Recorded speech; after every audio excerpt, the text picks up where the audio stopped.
Hello, I'm with Barry Trower, the renowned British physicist and microwave weapons expert, who has, in the course of a very long and very varied career, worked with the British Royal Navy and the British Secret Service, and is the leading world expert on microwave radiation.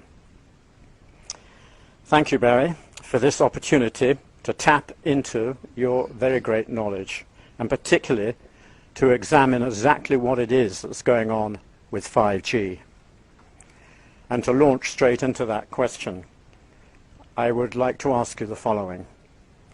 As I understand it, with 5G, we are faced by a quite extraordinary increase in intensity of electromagnetic microwave transmissions when compared with the already dangerous 2, 3, and 4G levels that make up the current Wi-Fi and cell phone electro-smog fields. Can you explain, in short, the main difference between, say, 3G, 4G, and 5G? 5G has a higher frequency. You will need a transmitter every 150 meters, which is virtually on every lamppost or every tree. 5G has been shown in very recent history to be particularly more dangerous, even in areas where it has been set up. In one report around a transmitter, they found around 100 birds had died. In another transmitter, they found cattle that had died. It is a particularly dangerous frequency because of its high resonance. What I'm saying is that mathematically it is so complex that nobody can actually predict the harm it's going to cause. Even the people who have made it can't predict the harm it's going to cause. Mathematically, it is a nightmare. One thing that interests me is that the upper end of the 5G scale is actually so close to the new weapons frequency. There is a new weapon which its nickname is the Growler. It can be sent from aeroplanes or vehicles. And the Growler is used to destroy the neurological and physiological systems in the body very, very quickly. This is used for crowd control. Crowd control, or if you have an enemy, or so in one hand you have the industry saying that, well, they won't say it's safe, they will say we have not found any harm. But on the other hand, it is being used as a weapon, and of course the two are incompatible. You can't have something which you can show to pregnant women or children and allow them to use it, and in another use it for crowd control. And to say that the powers are different is absolute rubbish, because with all microwaves, a long low dose can be equally, even more dangerous than a short high dose. So 5G is a nightmare.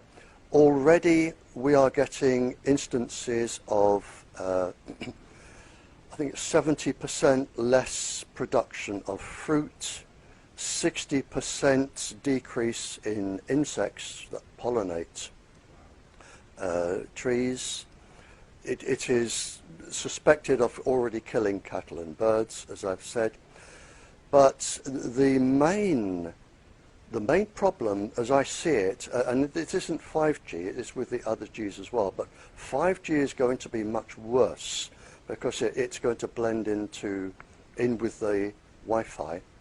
And Wi-Fi is a known, proven, and used weapons frequency. Shall I just carry on? Yes, okay. Okay. This is quite a long question, but it's very important for Poland. I'll leave the weapons out for a minute. The problem that, as I see it, for Poland and countries that have huge forests, it is known and documented that, especially with 5G added into Wi-Fi, but with Wi-Fi on its own, 5G is going to make this worse. It is known and documented that in 3 generations of humans, only 1 in 8 children can expect to be born healthy. 1 in 8, if at all. It is published that with plants and animals, depending on the reproductive cycle, some species will be totally extinct within 5 generations. That's been published.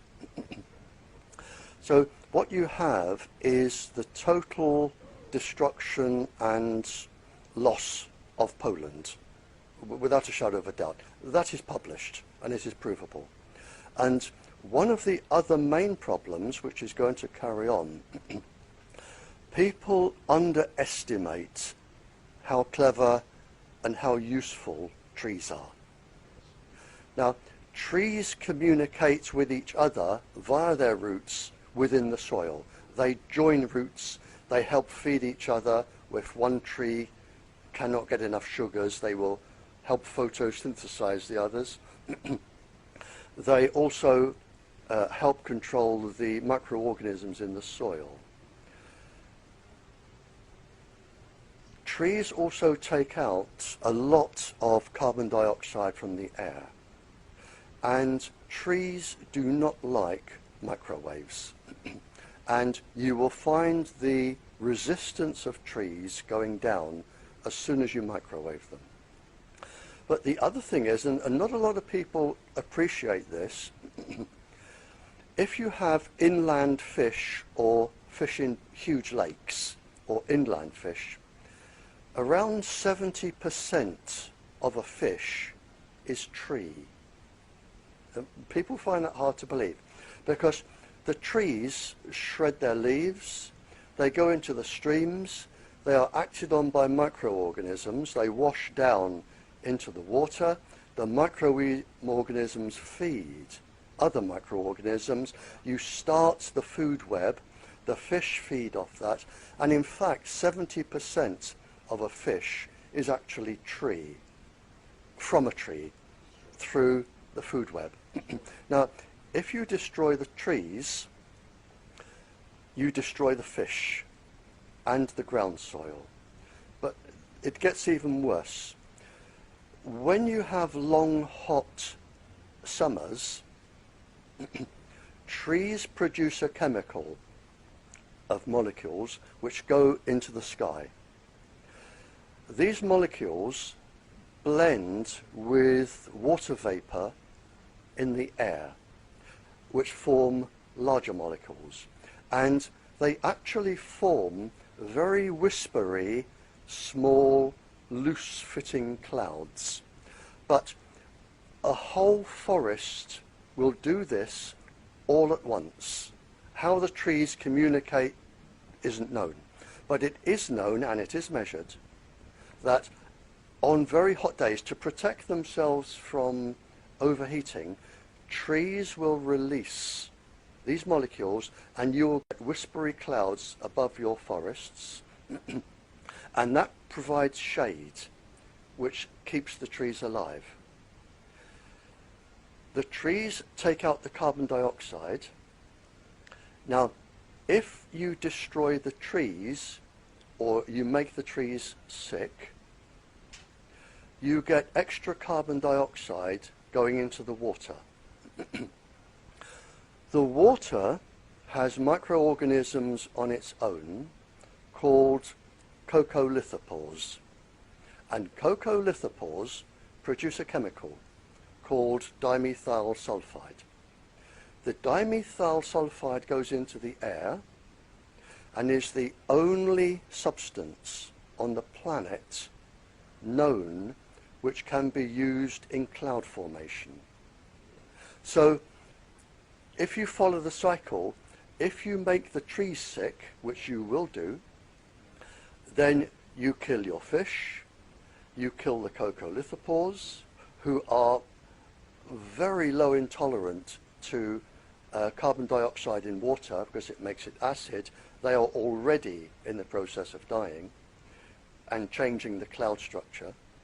So just by affecting the trees that people think are just trees, you actually destroy the fish, you destroy the ocean microbiology, and you change the planet's weather.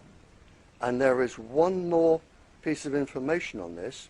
It has been found and published, and I did have it explained to me by a professor sitting where you were a few months ago, but I couldn't understand what he was saying. But bacterium and viruses seem to thrive on microwaves. So they become resistant to all the treatment to try and kill them. They seem to think, hello, we're in danger, we will multiply more quickly. And he did tell me the process, but it wasn't within my knowledge to understand it.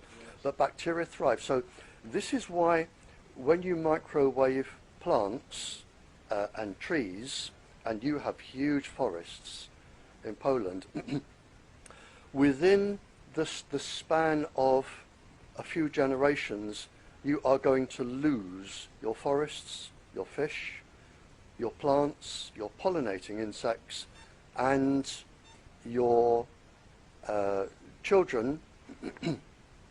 And it is proven, and I have the documents, you can expect only 1 in 8 children to be born healthy. And I'm sorry it's such a long answer, but 5G is going to exacerbate this, make it much, much worse, because the trigger for this was really Wi-Fi. When Wi-Fi came out, 1999, 375 huge companies used the Wi-Fi frequency, which is a known weapons frequency. That was really the trigger. 5G is going to make this worse.